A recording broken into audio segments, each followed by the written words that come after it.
Hello అండి, నేను మహాలక్ష్మి. ఈరోజు మీ ముందుకైతే ఒక మంచి రెసిపీతో అయితే వచ్చానండి. చికెన్ ఫ్రై పీస్ బిర్యానీ అయితే చేశాను నా స్టైల్లో. అసలు చూస్తేనే అదిరిపోతుంది. ఎప్పుడెప్పుడు తిందామా అనిపిస్తుంది మీకు మాత్రం చూడంగానే. ఇంట్లో వాళ్ళకి వండి పెడితే కనుక అస్సలు ముద్ద కూడా మిగుల్చకుండా తినేస్తారండి. అంత టేస్టీగా అయితే చేశాను. చూసారుగా ఎలా ఉందో. నేను ఏ విధంగా వండానో ఒక్కసారి చూసి మీరు కూడా అదే విధంగా ట్రై చేసి మీ ఇంట్లో వాళ్ళకి పెట్టండి. మరి ఈ ఫ్రై పీస్ బిర్యానీ ఎలా వండానో స్కిప్ చేయకుండా చూసేయండి. మరి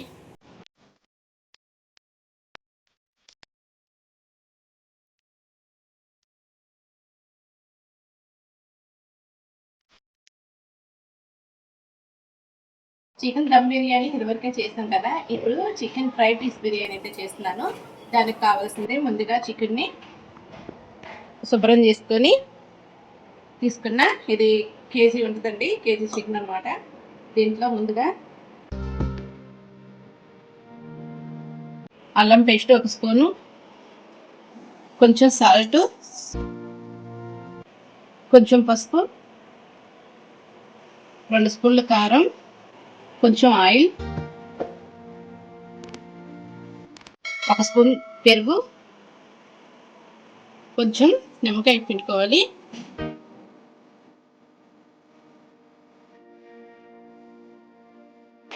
కొద్దిగా కస్తూరి మేతి అండి. చూసారుగా, కస్తూరి మేతి వేసుకుంటే బాగుంటుంది. కొద్దిగా నలిపి వేసుకుంటాం.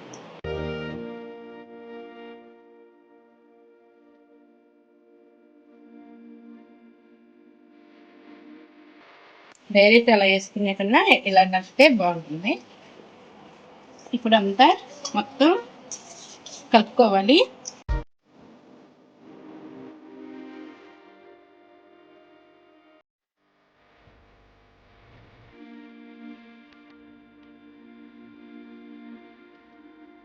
ఈ విధంగా మ్యారినేట్ చేశాక అరగంట సేపు అయినా పక్కన పెట్టుకోవాలండి. అప్పుడు మనకు చికెన్ బాగా ఫ్రైకి చక్కగా వస్తుంది అనమాట. ఇప్పుడు ఒక అరగంట సేపు పక్కన పెట్టేసిన. చూసారుగా, ఈ విధంగా కలుపుకోవాలన్నమాట. ఈ విధంగా చక్కగా శుభ్రంగా కలిపేసి పక్కన పెట్టేయండి. ఇప్పుడు మసాలా కోసం జీడిపప్పు, చెక్క, స్టార్ మొగ్గ,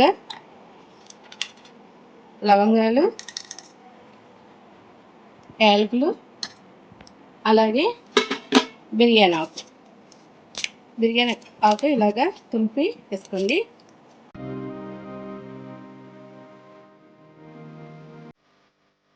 ఇప్పుడు ఈ మసాలాలు కొద్దిగా దూరంగా వేసుకోవాలి. ఈ మసాలాలతో పాటు కొద్దిగా ఎండు కొబ్బరి ముక్కలు కూడా వేసుకోవాలి. మిక్సీ పట్టుకోవాలి. స్టవ్ వేయించుకొని బ్యాక్ పెట్టుకొని ఒక 2 గంటలు ఆయిల్ పోసుకుంటున్నా. బిర్యానీ దినుసులు, ఉల్లిపాయ ముక్కలు బాగా చీలికగా చేసుకోవాలి.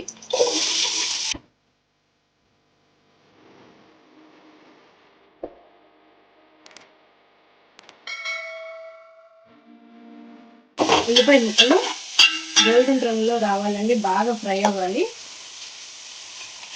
ఇప్పుడు ఇంకో పక్కన ఇసుక నీళ్ళైతే పెట్టుకుంటున్నా. 1 లోట బియ్యం తీసుకుంటే 1 లోటన్నర ఎసురు తీసుకోవాలి. కరెక్ట్ కొలత. ఇప్పుడు ఒక పక్కన వేడి పెట్టుకుంటుంటే చక్కగా తొందరగా అవుతుంది వంట అన్నది.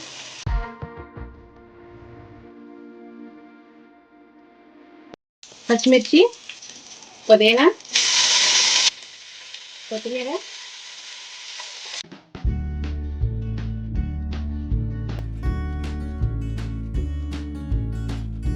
కస్తూరి మేతి,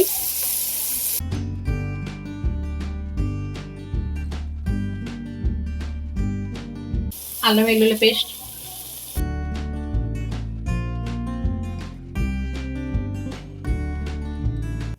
బిర్యానీకి సరిపడా ఉప్పు, అలాగే కొంచెం పసుపు,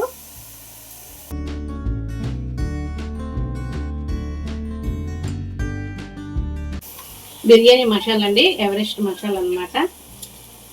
కొంచెమే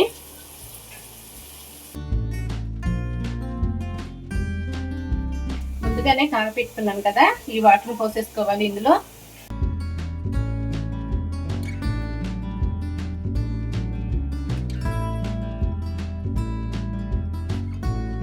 ఎసరు మరగాలి కదా, మూత పెట్టేసుకోవాలి. ఎసరు ఇలాగా మరిగినాక బాస్మతి రైస్ ముందుగా నానబెట్టుకుని ఉంచుకుంటే చూసారుగా ఇలాగా బారుగా చక్కగా నానిపోతుంది అనమాట రైస్ అన్నది. ఇప్పుడు ఎసరులో వేసేసుకోవటమే.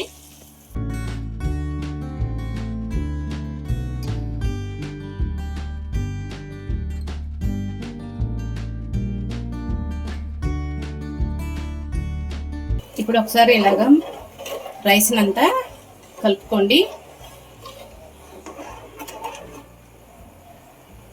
ఇప్పుడే ఉప్పు సరిపోయిందో లేదో చూసుకోండి. ఇప్పుడు మూత పెట్టేసుకొని మంట హైలో పెట్టండి. ఎసరంతా దగ్గరకు వచ్చేసిందండి.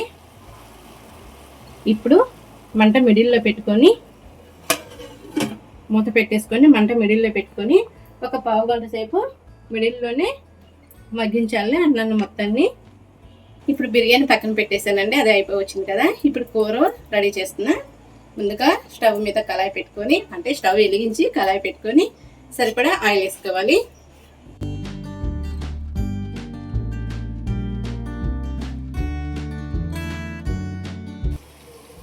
కట్ చేసి పెట్టుకున్న ఉల్లిపాయ పచ్చిమిర్చి ముక్కలు వేసుకోవాలండి.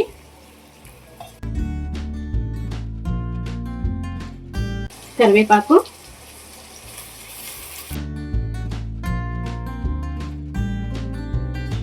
కొంచెం సాల్ట్ చూసి వేసుకోండి. ఇందాక మనం చికెన్ వేసాం కాబట్టి చూసి వేసుకోండి. కొంచెం పసుపు,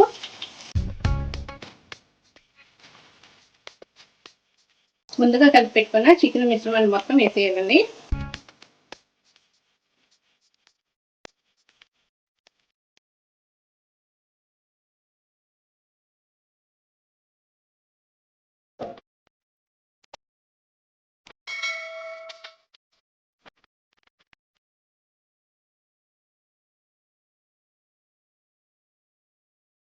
చికెన్ మొత్తం ఆయిల్లో కలిసేటట్టు తిప్పుకోండి.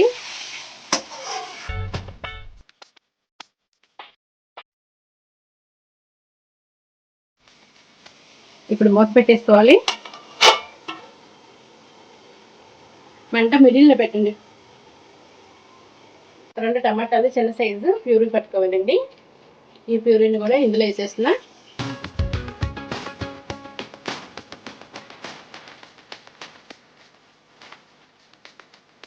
టమాటా ప్యూరీ వేసినాక సరే మొత్తం చికెన్ అంతా తిప్పుకోండి.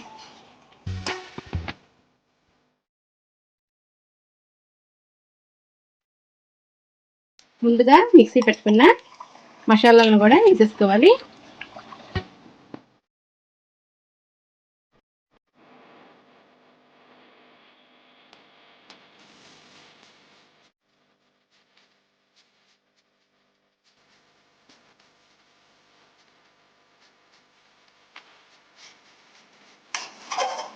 మనం వేసుకున్న మసాలాలోనే చికెన్ ఉడకాలండి, అప్పుడే టేస్ట్ బాగా వస్తుంది. మసాలా వేసాం కదా, కూర ఉడికిపోయిందని అనుకోవద్దు. ఇప్పుడు మూత పెట్టేసేసుకొని మంట కొంచెం మిడిల్లో పెట్టి గ్రేవీ ఎంత దగ్గరకు వచ్చేంత వరకు ఉడికించాలి. బిర్యానీ పక్కన పెట్టాను కదా, అది అయిందో లేదో చూద్దాం. అయిపోయిందండి, బిర్యానీ చక్కగా కుదిరింది, చక్కగా రెడీ అయిపోయింది.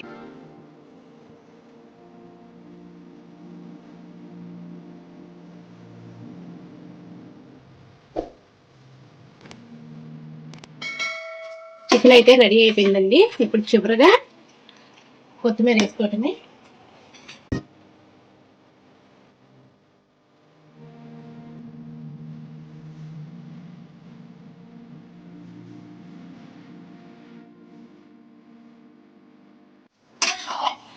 ఇలా ఒక్కసారి తిప్పుకుంటే చాలు, చికెన్ ఫ్రై రెడీ అయిపోయింది.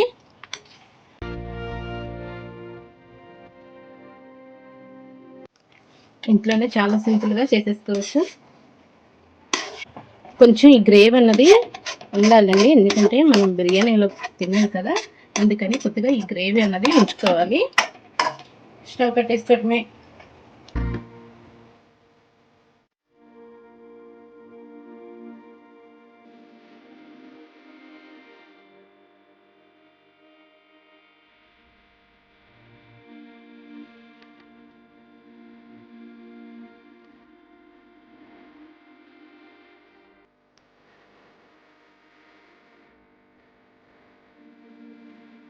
సింపుల్గా చేసుకునే హోటల్ రెస్టారెంట్లో లాగా ఉండే ఫ్రైడ్ రైస్ బిర్యానీ అయితే రెడీ అయిపోయిందండి. చిక్కటి పెరుగు చట్నీతో బిర్యానీ అయితే రెడీ అయిపోయింది. లైక్ చేయండి, సబ్స్క్రైబ్ చేసుకోండి, కామెంట్ బాక్స్లో కామెంట్ పెట్టడం మాత్రం మర్చిపోవద్దు. లైక్ చేయడం మాత్రం మర్చిపోవద్దండి. మీ లైకే మేము ముందుకెళ్ళేయడానికి మూలాధారం అన్నమాట. మర్చిపోవద్దు. వీడియో నచ్చితే లైక్ చేయండి, సబ్స్క్రైబ్ చేసుకోండి.